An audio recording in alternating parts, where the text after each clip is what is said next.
Hi, I'm David Rago, one of the owners of Rago Art and Auction Gallery. I'm here to talk to you about some of the ceramics in our upcoming Arts and Crafts sale on February 14th in Lambertville, New Jersey.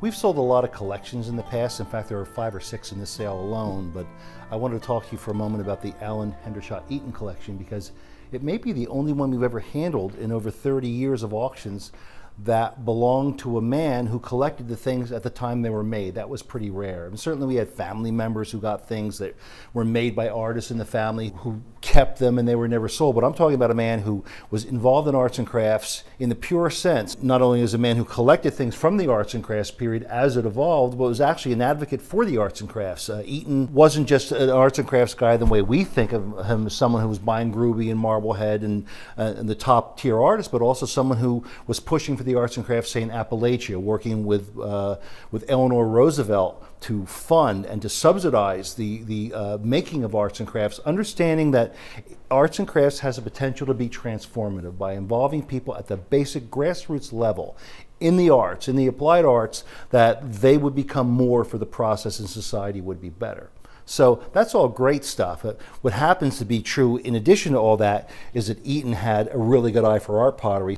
The pieces on either end are pieces made by Frederick Walrath in Rochester, about 1915 or so, working with Mac glazes after he left Newcomb College.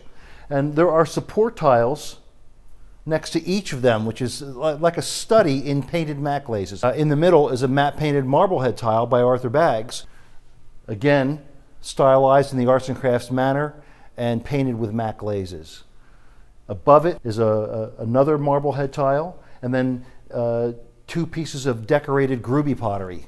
Eaton was familiar with Walrath, with Groovy, with Marblehead, as well as grassroots Appalachian potters working in the European tradition. So I find that while there are great pots in this collection, and while Eaton was an interesting man to have been involved in the arts and crafts at the time, he saw arts and crafts for what it was, which is something that, whether it's a $50,000 piece of Marblehead or a $10,000 piece of Groovy, or a valueless in terms of resaleability pot thrown by an Appalachian folk potter, he saw the merit in all of these things, and we are here presenting this time capsule to you in one shot in our next Arts and Crafts sale in February, along with really the best collection of art pottery we've seen anywhere in years. So I hope you come join us